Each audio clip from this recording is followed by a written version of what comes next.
Hello and welcome back to That Aged Well. And this week I'm joined by Gabriel Garcia.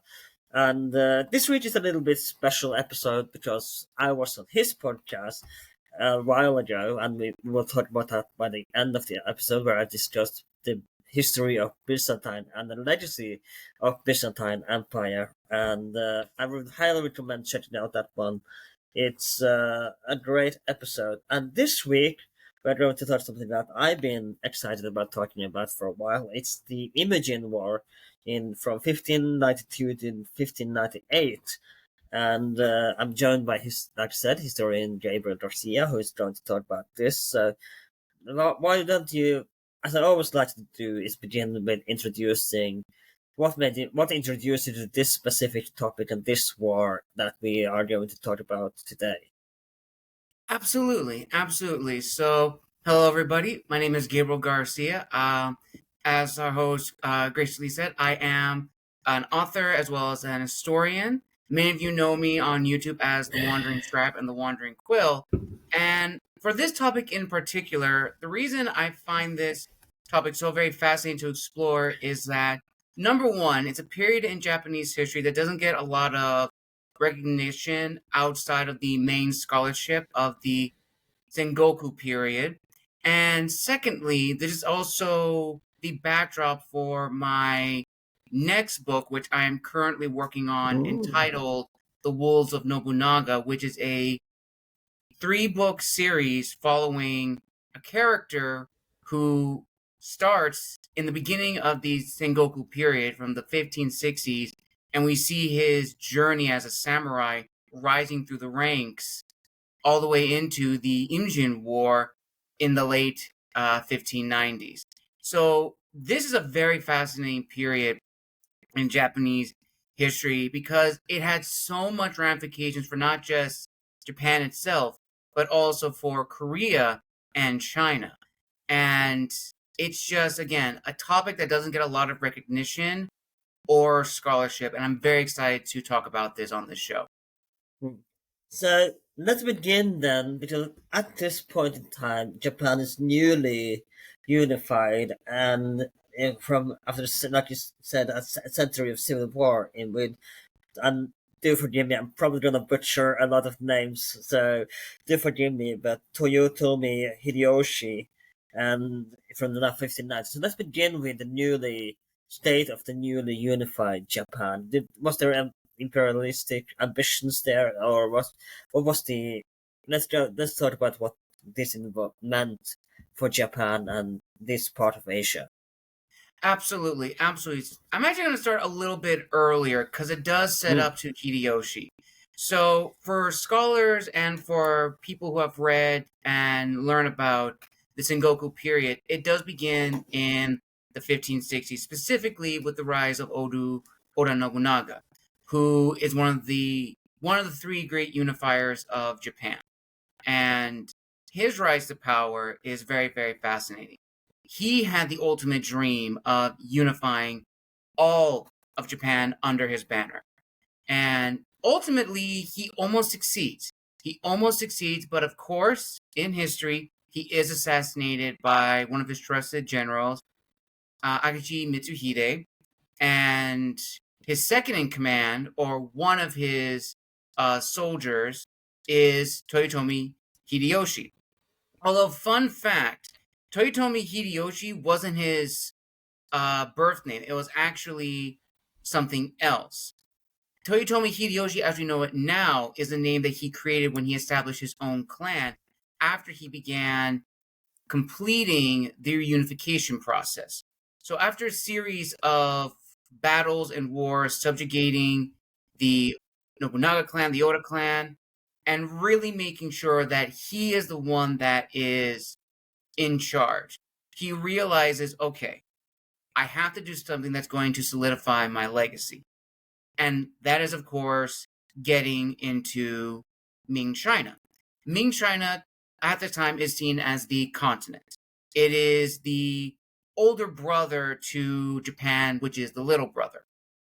And of course, unlike China, Japan doesn't have a navy.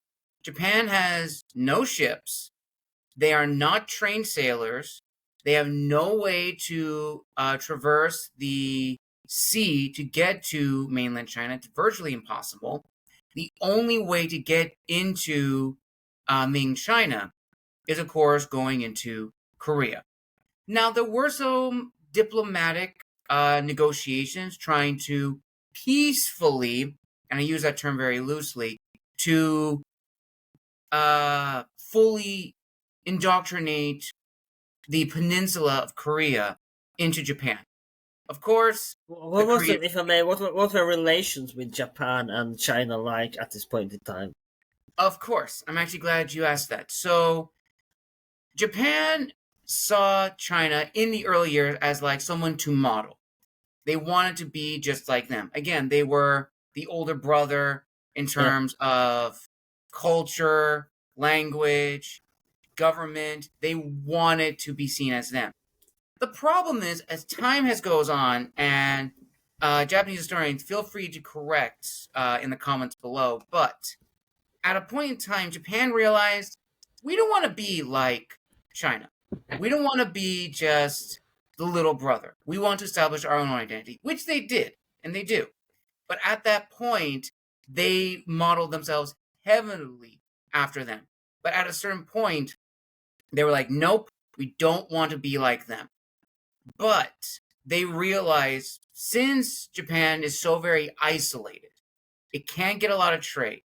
The only way to trade is through ships. Again, Japan doesn't have a navy. So merchant vessels, it's very, very tough. The only ones who can trade into Japan are the Chinese. They're the only ones that have a navy. And going back to Hideyoshi's plan, he wants to conquer Ming China. But how does he do that? Only way to go through is to Korea. And this is where pretty much it begins in 1592. So let's go into 1592 and talk about the planning and how they would conquer Korea. Like you said, they had no navy, and even there is, of course, to get to Korea as well. Japan is an island, so how are they gonna get into Korea in the first place? I mean, so how did the planning go for for the idea of conquering Korea? Absolutely, absolutely. So, from my research, pretty much Japan takes their old ships that they use for fishing and they modify them into combat ships, ships to transport large scale soldiers into Korea. Now, this is the first amphibious invasion that Japan has ever launched into Korea. Now, keep in mind, viewers and listeners, the second time they do this is in the mid 20th century. So we're talking about at least 400 years earlier, where Japan doesn't have a navy. They are not trained to, cross the Great Seas. So it was a challenge. And I could be wrong with my estimates, but they did lose quite a number of ships, a lot of number of men from a lot of different clans. But they were able to land in the southern point of Korea, what we now know as South Korea today. And the reason they were so successful is because at this time, the Korean Joseon dynasty pretty much enjoyed a century of relative peace. They were unprepared for a large scale invasion. Their military was not as strong. There was a lot of corruption, according to the historical documents in the Joseon court, and internal faction fighting, again, weakened the central government. There was always conspiracies of who was going to kill who, and the Japanese saw this. They realized, oh, this is going to be significantly easy. And initially, they wanted just to land in Korea as a stopping ground. They initially wanted to use it as a staging ground to attack into what is now modern day Manchuria and go from there. Unfortunately, the Korean dynasty, the Joseon court, said, no, you're not doing that. And the Japanese, under Hideyoshi, took that as a provocation for war. To say, all right, they're not going to help us. They have fully denied our request. So now we're going to invade and take the country by force. So let's talk a little bit about you mentioned the Japanese side, but were the Korean military like at this point in time, and how strong were they? You mentioned a lot of corruption, but what let's take it from the Korean point of view, and at this point in time. Absolutely. Now, from my research, which I'm still learning about the Korean military, it wasn't as strong as it typically was. Again, this is a country that has experienced a century of peacetime. They've had no reason to advance their navy, no reason to advance their military, and as what we will see later in history, going off on a little tangent, when the Manchurians invade, similar things happen. You have the peasant class, which is forcefully indoctrinated into the military to try to bolster morale. And that is what we see a little bit here. The Korean military is not as strong. And But was at it this not? I mean, if I may again, as you know, the Koreans have a history kind of being invaded from both the from Kublai Khan and beyond. So was there not worry about both from Ming side and the Japanese side and their surrounding enemies? Were they not worried about that? Maybe it would be a good idea to have a strong military. Because they have kind of a history of being invaded both from the one dynasty of Kublai Khan and also Japanese as we see now. So was there not worry about this from the Korean side? That's a very good question. From what I was able to research, the reason or possible reason the Koreans were not as militarily sound as the Japanese is because they were a client kingdom of the Ming. They believed if anyone was going to attack them, the Ming would come and protect them. That was the original idea. But the Ming don't officially join the war until the second invasion. So from the Mm, first invasion, the first year, 1592 to 1593, it's just the Koreans. It's mm, all on their own. And the Japanese who are invading are battle hardened. These are samurai that have fought in countless wars. And according to modern day estimates, in May of 1592, we're talking about at least 150,000 battle hardened samurai that land in mm. Busan. They have muskets or arquebuses from the Portuguese, and pretty much they just decimate the Korean land army. The Korean army is just virtually unable to stop the Japanese. So what are the consequences of a Japanese success? And let's talk about the first victory, so to speak, of the Japanese invasion. And are they like they will do in the 20th century? They will want Korea under an empire, kind of, or do they want a kind of puppet state? What are the ambitions for a Korean takeover of by Japan? That's a very good question. So, as we know, Hideyoshi's main goal was to get into China. That was the main prize. Korea, you could argue in many different ways. It could be a client kingdom. It could be, new land for the various clans so that there was new trade. And in theory, if the Japanese had fully conquered the Korean peninsula, you would have new clans moving in there. You would have pretty much a twofold front. You would have mainland Japan and the Korean states pretty much at China's door.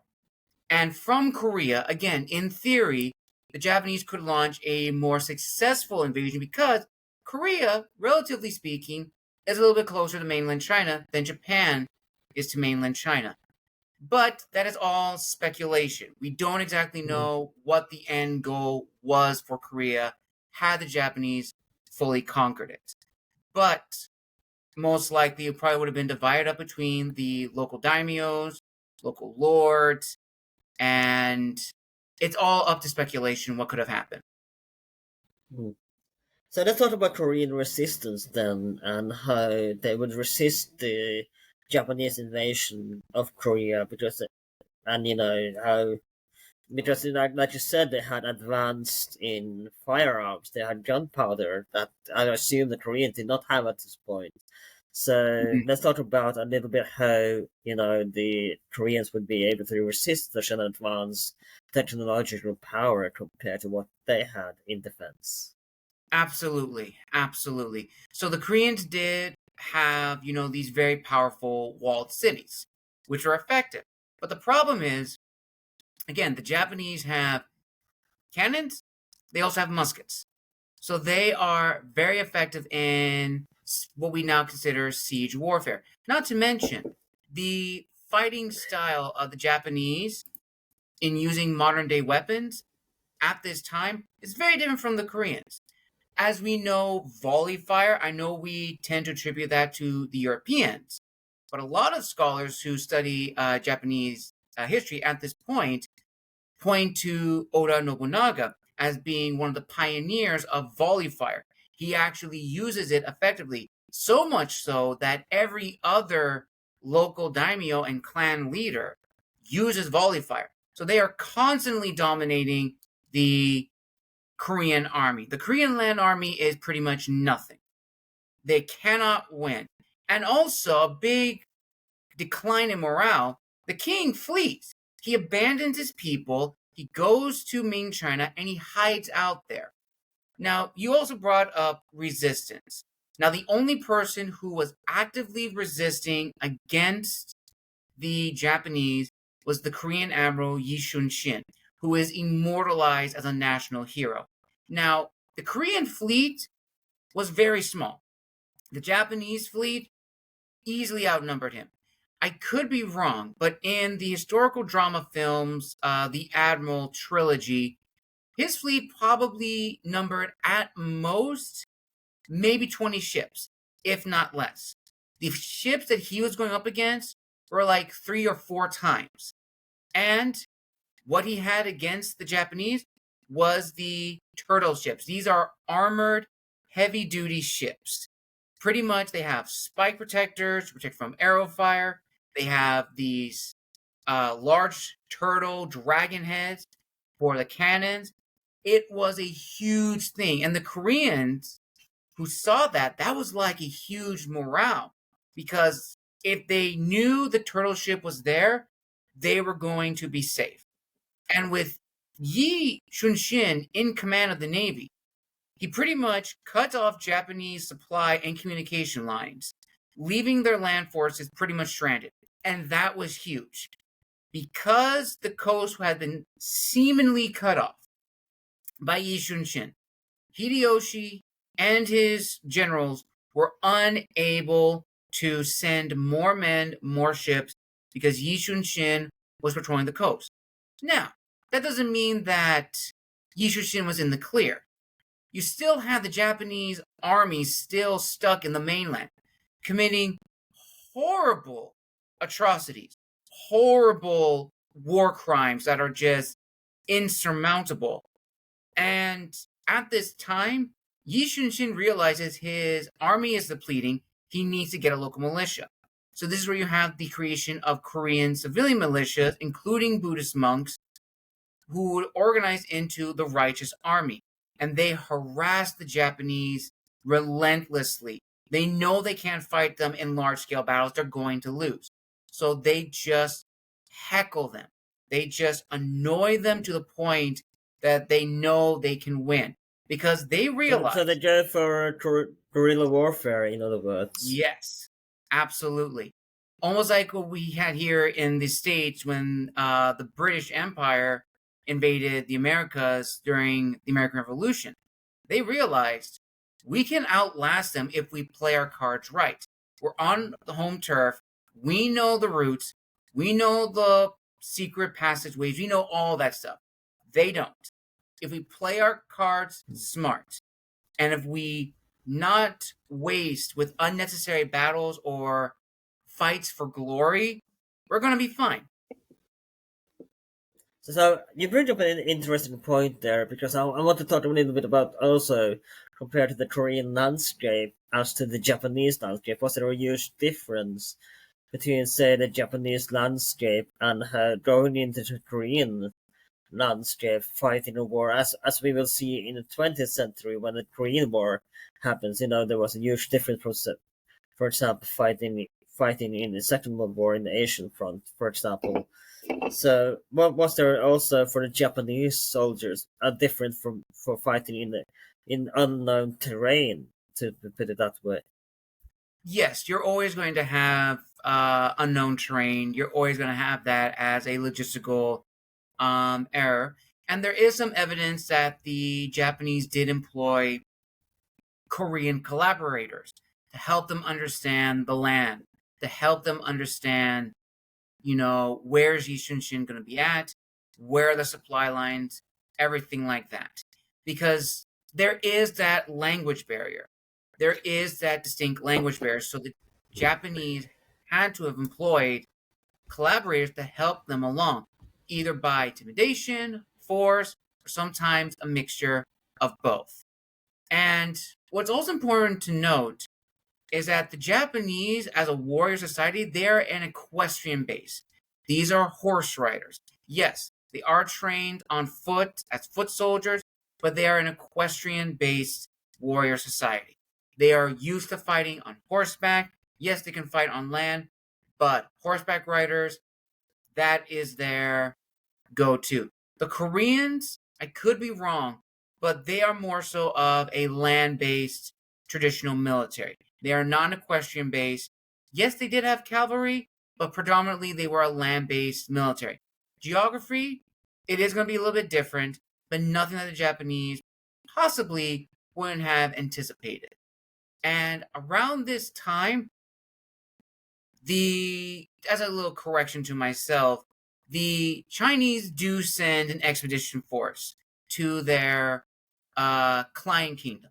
They do send an expedition force to help boost their numbers. And as a result, in addition to Yi Shun-shin's naval victories, the Korean forces and the Ming forces are pretty much able to recapture Pyongyang, forcing the Japanese to retreat to their strongholds along the southern coast.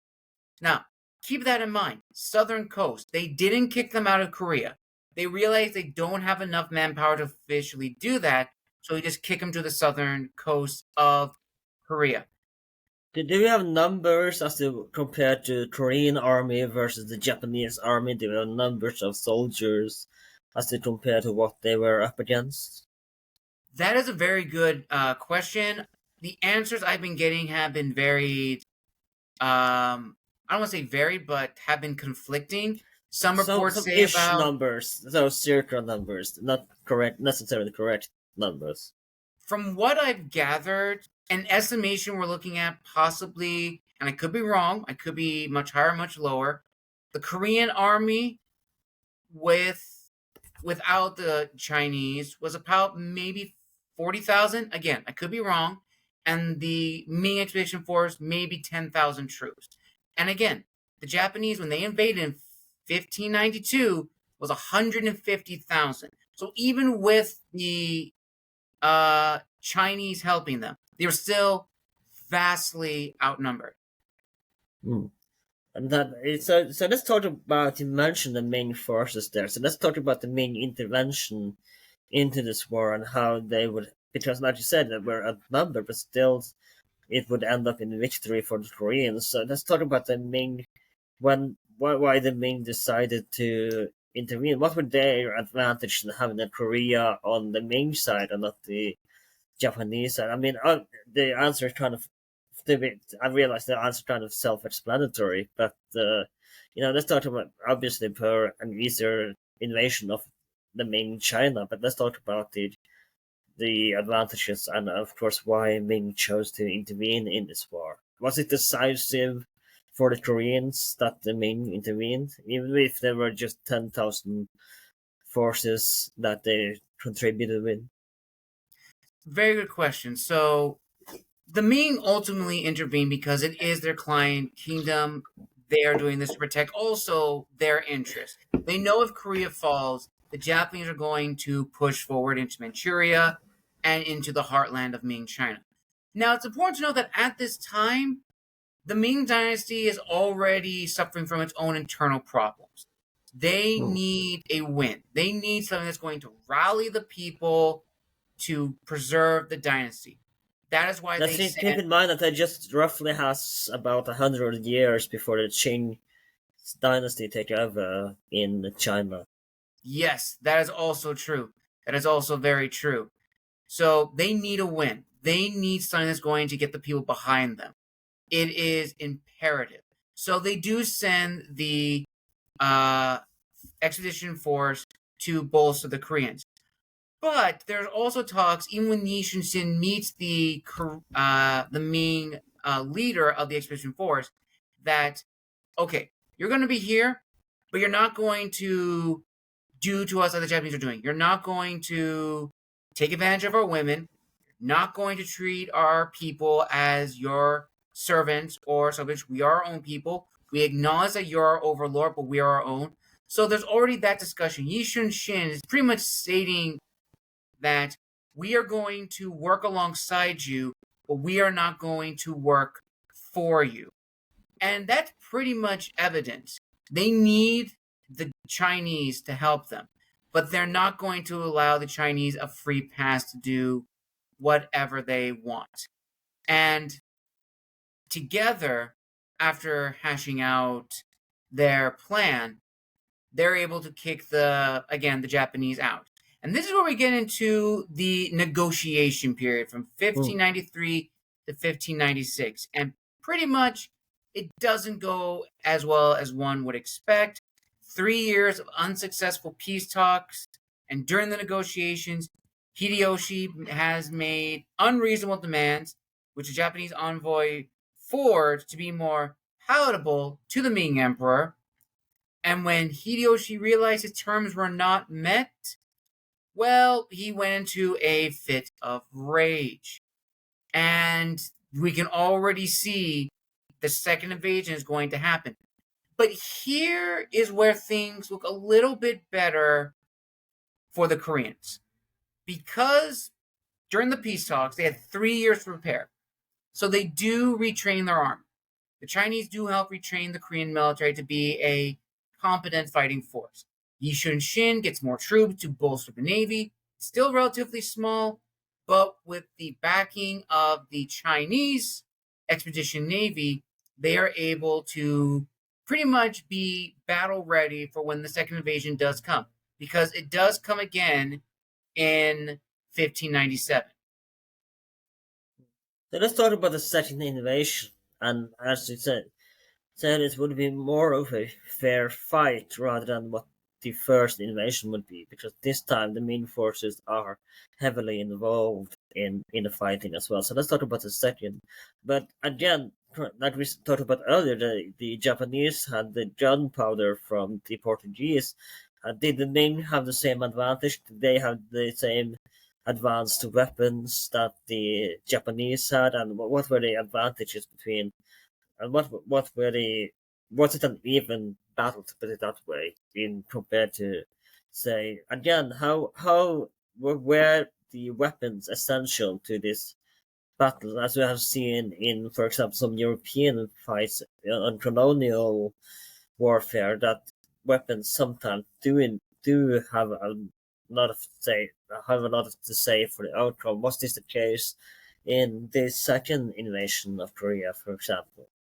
Absolutely, absolutely. Now, the second invasion does not go as planned for the Japanese. The Koreans are much better prepared at this time, and the Chinese are already in country. So, as I said before, during those 3 years, the Chinese helped retrain the military. And during this time, as I should have mentioned earlier, Yi Shun is arrested for pretty much bogus reasons, but because he was very popular and didn't kind of follow the rules of the game, so to speak, in war, he was arrested on conspiracy for political reasons.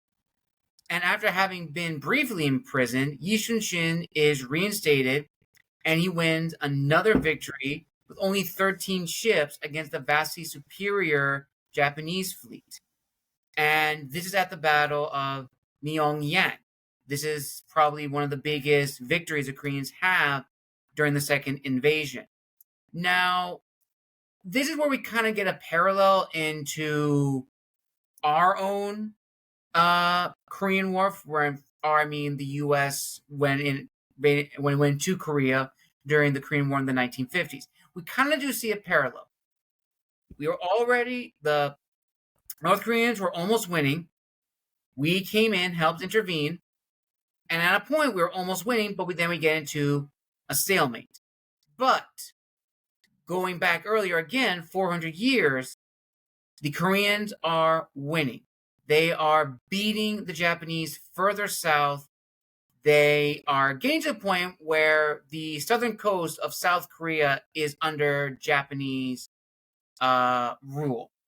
And they are very much winning. They are absolutely winning this. Now, here is where things take a huge turn for the worse for the Japanese High Command. Hideyoshi dies in late 1598. And with the main instigator gone, Japanese leadership is pretty much ordering a full withdrawal of the Japanese forces back to Japan. And Yi Shunshin is saying, okay, we're not going to let these guys go without, fighting.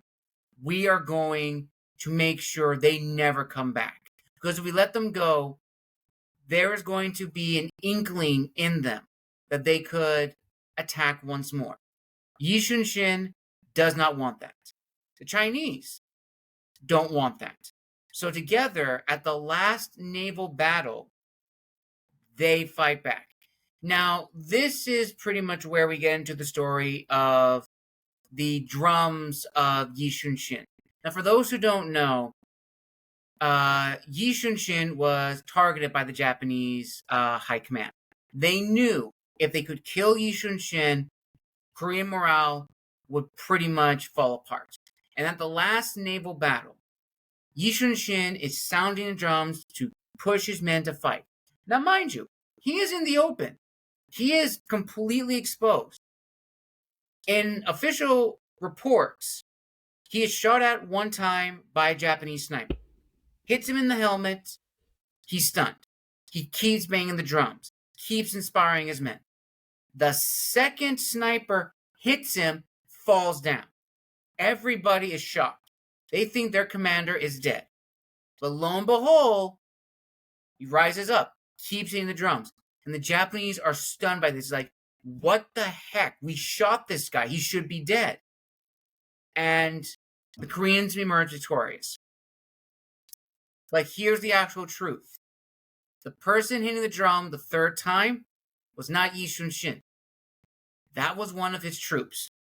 Yi Shunshin was shot in the side, piercing his lung. He was dying. But he could not let his men see that.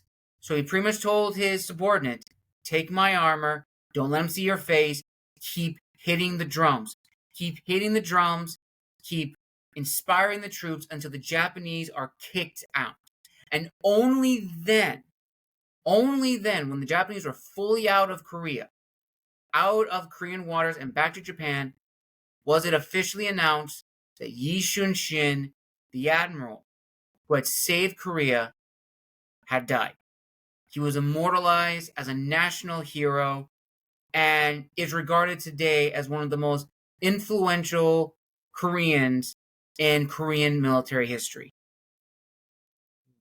So let's talk about some of the consequences of this war, because this war would result in, it would not be easy for the Koreans after this war either. And is this partly what caused the decline of the Ming dynasty in China? That, is this war one of the reasons why the Ming dynasty would suddenly, and like you said earlier, they've just had about a century left before the Qing would take over China in the 17th century. So let's talk a little bit about the consequences of this war that would lead this part of the Asian peninsula for the centuries to come. Absolutely. And you are absolutely right, Erlend. This war greatly destroys the three people involved. People, I mean Japan, Korea, and Ming China. On the Korean side, you have widespread destruction, famine, disease. The peninsula is in ruin. Korea is in shambles. Hundreds of thousands of Koreans are killed. Countless cultural treasures are destroyed or were looted. And during this period, in a gruesome display of butchery, Japanese soldiers were paid to sever Korean noses, ears, everything, which were shipped back to Japan as proof of their military success and buried in a Kyoto mound. Not to mention, you have accounts of Japanese soldiers killing Korean civilians and hanging them in trees as a warning. Psychological warfare that Hmm. traumatized the Koreans. Now, if we When you look, think about what they would force 5 centuries later, what the Imperial Japanese army would later do in mm, Nanking and other parts of China and Korea as well.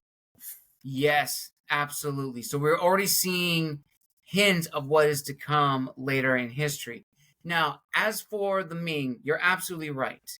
This is actually probably the biggest reason why the Ming dynasty collapses.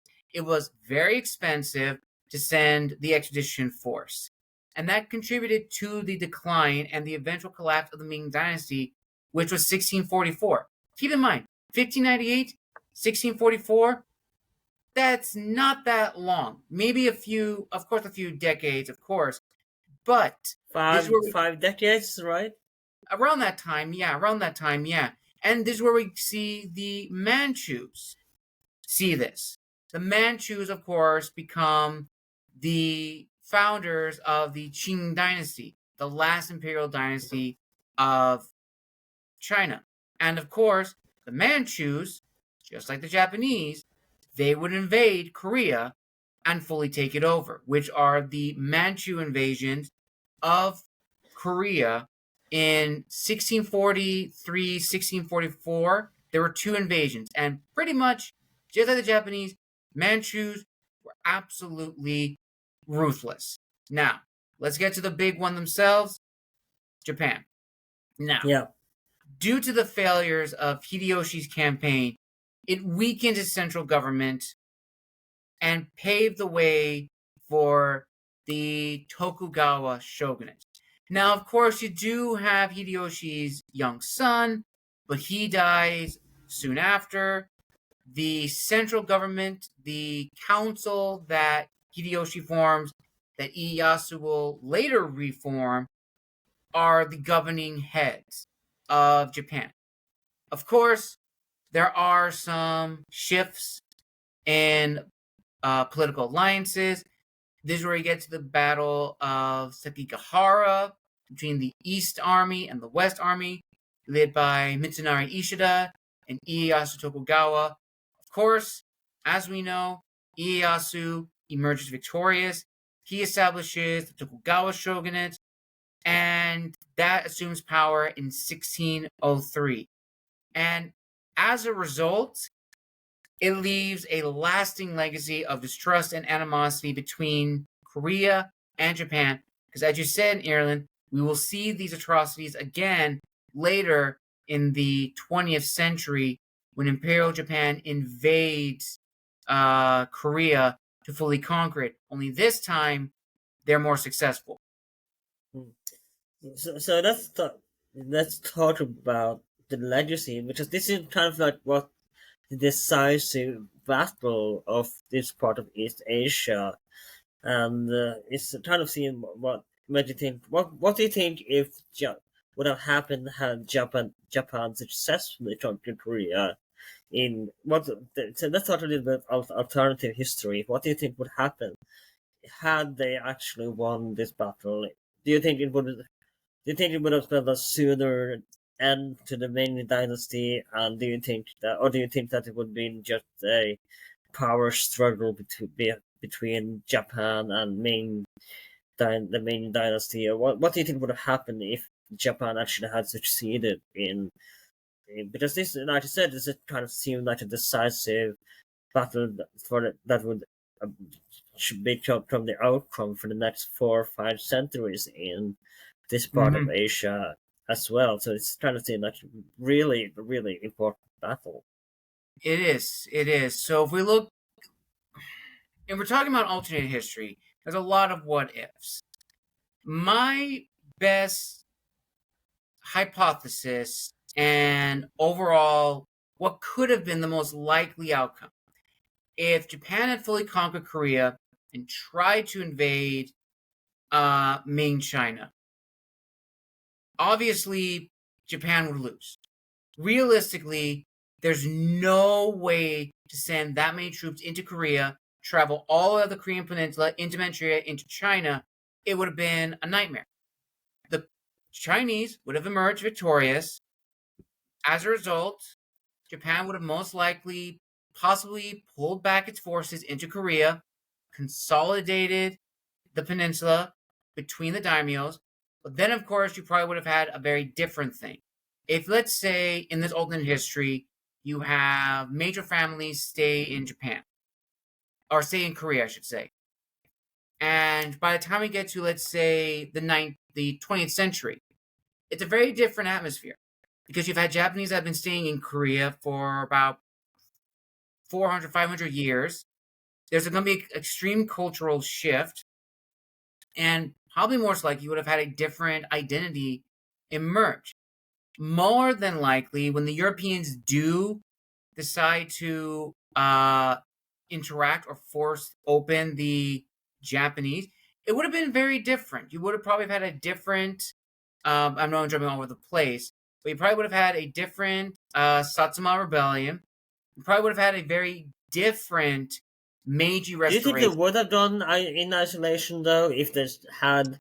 Because it would have been kind of difficult to go into isolation Yes, with the Korean Peninsula under their command. I don't think they necessarily would have gone into isolation because, like I said, it would with the Korean Peninsula it would have been a bit more trickier to go into isolation than if they were just for this island.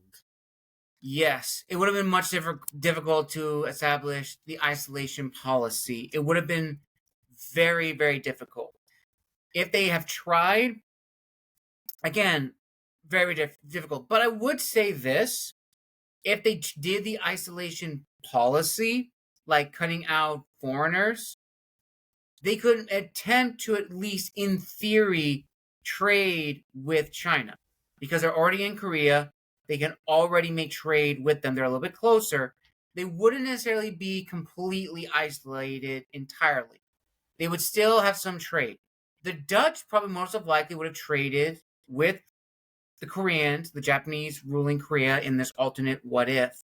So it would have been very, very different. But it would have been extremely difficult to maintain. It's very, very different because, again, you have food and grain that has to be shipped to the mainland and vice versa. Logistics, it probably would have been a nightmare traveling overseas. It would have been very, very difficult to do. If I had to summarize it, if the Japanese had still stayed in Japan, if the Japanese had stayed in Korea, more than likely they probably would have held it from maybe being nice and generous 50 years. I would give it 50 years until the Koreans decide to mount another rebellion and kick the Japanese out fully. Or, most likely, establish a Korean state and, in this reality, separating the country in two. And what we would now know as North Korea and South Korea in this alternate history. So what happened to the Korean? I'm still forgive me if I used the wrong term, but the Korean king, for the lack of better words, since when he went into isolation and the Japanese finally lost, did he get back his peninsula? And what were he quite popular? What were his considering he kind of went into hiding? What were his status after the war, and what happened to him? Of course. Now, in history, the king does return, but it's the crown prince who assumes command. He becomes the new king, and we do see this period where the monarchy is trying to recover, but again, you still have that corruption, you still have factional infighting. you kind of have this period of between the politicians, the kingly court, against the military in terms of how to handle situations. There's a lot of egos involved. Korea just struggles along throughout history. We will see numerous accounts of corruption, famine, disease. The poor class is just struggling to survive. Banditry heightens to a whole new level, especially when you get into the 1800s. Again, it's the same as it was before the war, only now widespread destruction, a devastated population, famine, disease, an untrustful population who felt abandoned by their king. Hmm. So I think we're gonna round it up there, and a bit depressing note perhaps, but I think we'd rather round it up there because I know we don't run out of time and you have another meeting to go to. But thank you so much for coming on. I really enjoyed this episode. It's been a great pleasure to have you on. Of course, like I said in the beginning of this episode, this is a bit of a crossover because I was on Gabriel's podcast and History Lounge on YouTube. If you where I talked about the Byzantine Empire, a link would be in the description below Mm-hmm. if you want to check it out. And of course, I highly recommend it because it's me, I'm on there, so why wouldn't you check it out? So, of course, before you go, of course, like I said, you have another interview with other podcasts as well. So, where can people find your podcast? You're an author, independent author as well, of course. So, where can people find your books if they want to read your books? Do you have any links you wanted to share in the description or social media? If people have further questions about where can people, when are your new book coming out, the trilogy that you mentioned by the beginning of the episode, and of course, anything you wanted to share now to chance to promote and share your work. So where, and of course you're always, I know for fact we will have you back in the future. Mm-hmm. So where can people find you? And of course, if they have further questions about this topic, for example, where can people find you, or if you have anything to promote, now's a chance. All right. Well, Erlend, I want to say thank you for giving me this opportunity to talk about history. I really get a chance to do so, so I greatly appreciate it. And again, thank you for My allowing me to pleasure. be on your show. Now, for people to find me, I am on YouTube at The Wandering Scribe. If you just type that up on YouTube. I'm also on Instagram at Arbiter283. And regarding my website, it is Wondering Scribe, which is again on my Instagram. You can tap the link. And on my website, you will find my 3 books. They're currently on Barnes& and Noble at the moment, but they're in the process of being published on Amazon. So for all my fans in Europe, the books will be out there soon, so you guys can go and purchase a copy. My next book, as many of you know, is Decimus, the Wolf of Rome, which is coming out later this year. And for Wolves of Nobunaga, the next book, my 5th book in the works, that'll be coming out sometime 2026. And again, that'll be a trilogy, which will follow the character who I'm going to keep under wraps. But this trilogy will begin in 1560 and end in 1580. And we'll pick up from 1580 to 1592 in book 2, The Lions of Hideyoshi, and ultimately ending in 1592 to 1598, The Tigers of Joseon. So those are the official titles. So just follow me on my social media, subscribe to my newsletter, which is on my website, and I'll provide all the links to go and check them out, as well as episodes coming out later this month on my channel, which I'm so excited. And again, thank you, Erlend, for allowing me to be on your show. I greatly appreciate it, and I would be more than happy to come back anytime. And yeah, I appreciate for having a chance to talk about the Byzantine Empire. Like I said in the beginning of the episode on your project, that was great fun, which is also available on YouTube. So I would recommend checking that out under the History Lounge. If you didn't look up Gabriel Garcia, I also made a post about it on YouTube and Twitter and Instagram as well. You can check it out.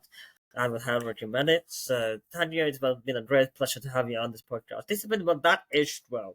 You can find us on Spotify, Apple Podcasts, YouTube, wherever you can find podcasts these days. And if you're on Spotify, just give us 5 stars if you liked this episode, and if you hated it, give us 1 star. It's a free world, at least on this part of the continent where I live at the moment. But it's up to you where what do you want to give. If you're on YouTube, like, share, and subscribe. Leave a comment. If there are other part of Japanese or Korean or Chinese history that you want me to cover, I would greatly appreciate any recommendations. And of course, I always want to cover more of this type of topics. If you are on Apple Podcast, leave a review. Check out some other episodes that we made. We always have something out there that you definitely will enjoy. Man, you can find us on the social media on Twitter, YouTube, Twitter, Instagram, or Blue Sky under that H12. All the same, and yeah, like, share, and subscribe, and I'll see you next time.